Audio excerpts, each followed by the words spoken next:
Hello, and welcome to another session of the Mind Your Mind campaign. My name is Irene Jeroge. I am a mental health and behavioral therapist working with Catholic Center, and I am delighted today to be here to discuss this topic on seeking help while protecting privacy and confidentiality. So please join me along. Today, this is what I hope to cover. Maybe at the end of this session, you'll walk away knowing why employees may hesitate to seek help, learn what confidentiality means in the workplace, be able to practice how to support others without breaking that trust that is so necessary and important, and know how to involve others safely when needed. Obviously, our colleagues, our workers, our employees, or even us as managers, we are going to need one way or another support from another human being. So, how can we get that support in the most dignified way possible? So, why do people not speak up? Why do people hesitate to speak up, even when they know that they need help, even when they know they actually need some mental health support? These are some common reasons. They are nowhere exhaustive. They are just to give you an idea of the main reasons in the workplaces that people could hesitate from coming forward and saying, I need some help. One is fear of judgment or being seen as weak. We know in our societies there's a lot of judgment, there's a lot of stigma, a lot of myths and misconceptions about mental health. So that becomes a huge burden and really actually promotes that stigma. Worry about job security. A lot of people don't even know the workplace policies and what that says in regards to mental health. It may exist, but do all employees know about it? Do people know that they won't be reprimanded for seeking help for mental health, or actually just coming out and saying, I need some support, I'm struggling here? Or are they living with that, having to balance between, I need my job, so let me not talk about this that may cause me to lose my job or maybe to miss that promotion? There is also fear of gossip or exposure, especially when people don't feel like they can trust their teammates, they can trust the people they work with. So, whether it is a mental health illness, whether it is a family conflict, whether it is actually a substance use condition, well, these conditions are treatable and treatment is available, mostly even in the workplaces. A lot of the times, people fear the response that other people will have out of them being vulnerable. And there is also not knowing who to trust or where to go. And this drives us to why we are talking about this, because some of these mental health policies exist. There are mental health programs exist in workplaces, but a lot of the time they are not utilized by those people that are in the first place they were created for. And I hope after this session we'll be able to at least look at them as services that we have at our disposal, but also services that we can benefit from and we can support each other through. So, what is confidentiality? And it is important to differentiate confidentiality and privacy. So, confidentiality means keeping private information private. So, private means it is mine, it is mine, it is not yours. You have no business with it. And so, what I think should not be discussed, should not be discussed, and that needs to be respected. So, our capacity to actually hold people's personal and private information, their own secrets, private, that is confidentiality. And only share what someone tells you if, one, they are in serious danger, they give you permission to share that information, or you are guiding them to professional help. So, those are the key main factors when it comes to only when you can breach that, when you actually can share someone's personal information. But even then, you are not breaching confidentiality because they have given you permission, you have consulted with them, and you know that it's okay and appropriate for me to do that. So please remember, only share when someone is in serious danger. Obviously, we want to protect our own colleagues and our friends. If someone has given you permission to share that, and if you're guiding them to professional help, maybe HR, going to your supervisor, but obviously that is when they have consented for you to do that. So, a real life example here of gentleman called Joseph. Joseph says he's overwhelmed and drinking a lot, and he's disclosing this to his colleague.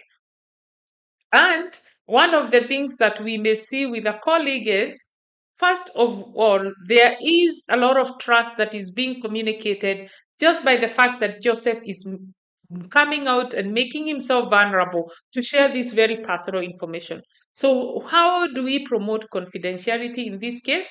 One, do not tell coworkers. Yes, Joseph has told you, as Irene, Joseph has told you, as David. He's not said, go tell the team, go tell the department. And you can work with him to HR or a counselor if you are not or you don't have the capacity to actually support him, or you don't know what to do. And if that is not the case, you can also ask him. If he does not want to go to HR, you can say, Joseph, I understand you need help, and I want to actually promote and protect your privacy, but I would want to know if it's okay if I went to HR to seek for support or to ask questions about how to support you. So remember, confidentiality builds trust. Gossip actually destroys it. One of the major factors why people do not seek help, especially in families and also workplaces, or even in environments where they are known, it is because of that fear that people will take my own personal information, my vulnerability, take it for weakness and run with it and actually end up making me feel worse. So that alone, I will sit with my own suicidal ideation. I will sit in my depression. I will sit in my trauma, even when services are there and accessible. Because the fear and the pain of having someone actually expose you that way, or having you exposed that way, that pain is more than perhaps the pain that one is sitting on. So it's very important that we pay attention to that and really hold it with the weight that it matters. The do's and don'ts of offering someone support. Remember, listen calmly and without judgment.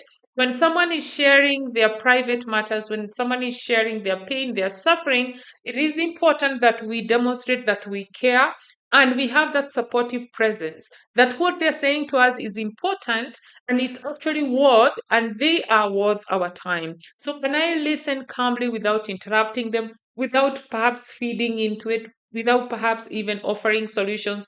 Or the worst case is when people share about their pain and their vulnerability, and then I go, oh, me too, by the way, I had that last week, or I had that last year, or my sister, my brother, and we bring other people or other conversations that now diminish theirs. So be very, very careful to be calm and to listen calmly until someone expresses themselves and without judgment.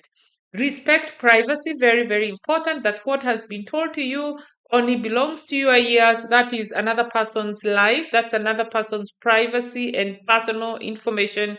That is someone's pain. So we need to hold it with dignity and with care as much as it's needed, and offer to guide them to help.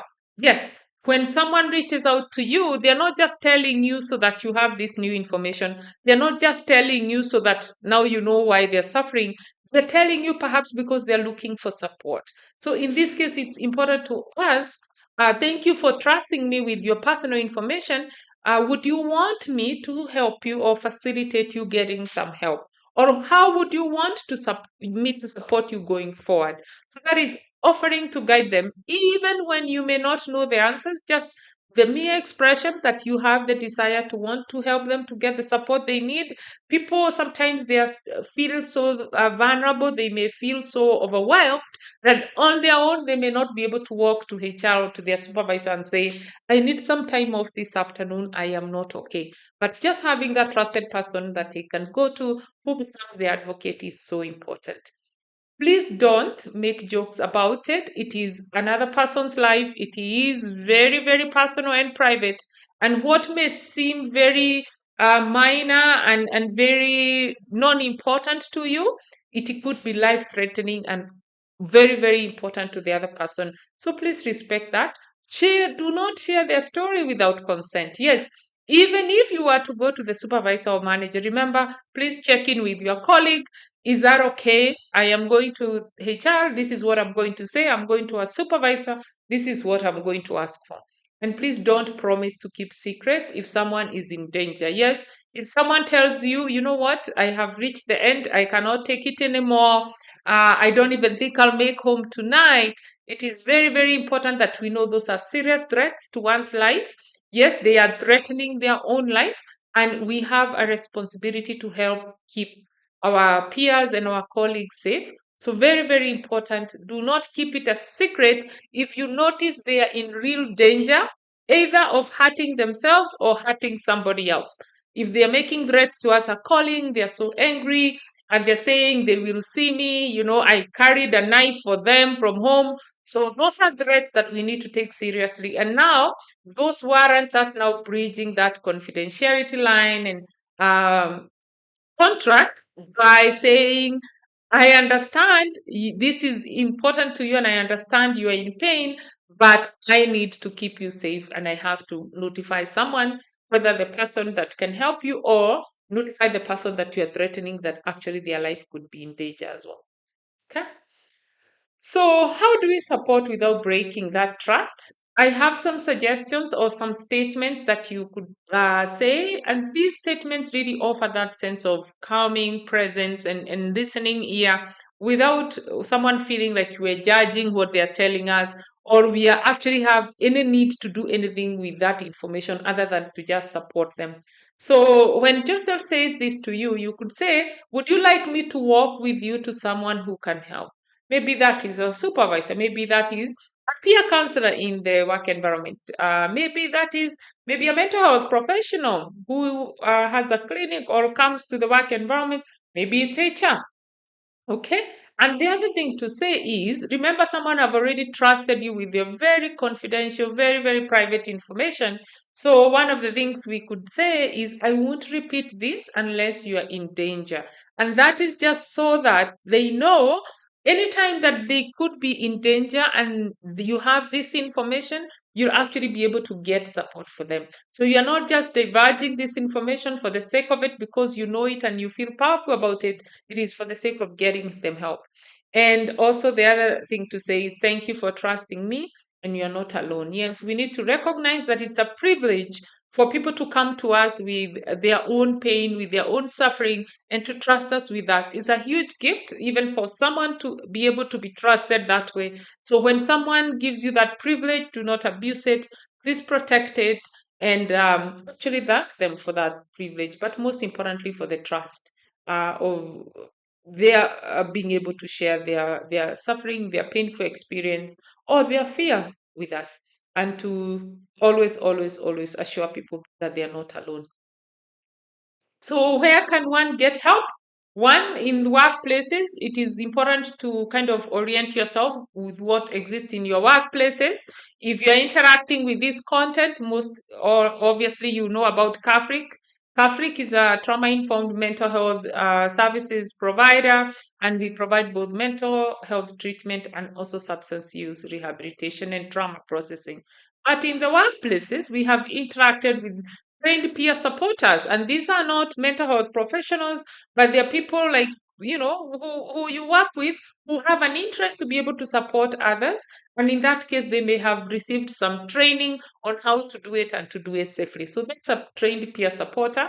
HR always in any organization will have some sort of mental health policy in-house, and in most cases in some work environments you may have counselors there. So those are also safe people to go to, or you can reach out to external mental health centers like CAFRIC, where I work, and we work with a team of therapists, psychiatrists, and professionals and nurses, and you'll be able to access that professional help that you need when you need it, or for your colleague when they need it. To wrap up, remember, confidentiality creates safety. Yes, when we can hold people personal information with the respect and the privacy in which they deserve, that actually communicates trust and actually allows people to feel safe around us. So that is one way that builds safety in the workplace, because today I may be the one that needs help, tomorrow it is you. So imagine having an environment where people feel open, people feel like this is a supportive environment and I can be myself and share my pain. That's such a gift. So please, please, please, let's promote safety by honoring confidentiality of personal information. Support starts with trust. Yes, without trust, there is nothing else that we can do. And actually, lack of trust is a huge risk factor for mental health conditions.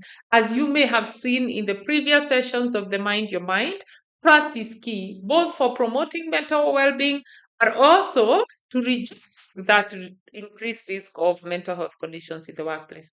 And please remember to be the kind of person someone can talk to without fear. And what a privilege that is. If you are the person that people come to because they feel safe, if you are the kind of person that people say, I am not feeling too good, but I am going to go to Irene, or I'm going to go to, Janet or David or Jane, and because I know that they can get me the help, but also they know where I need to go.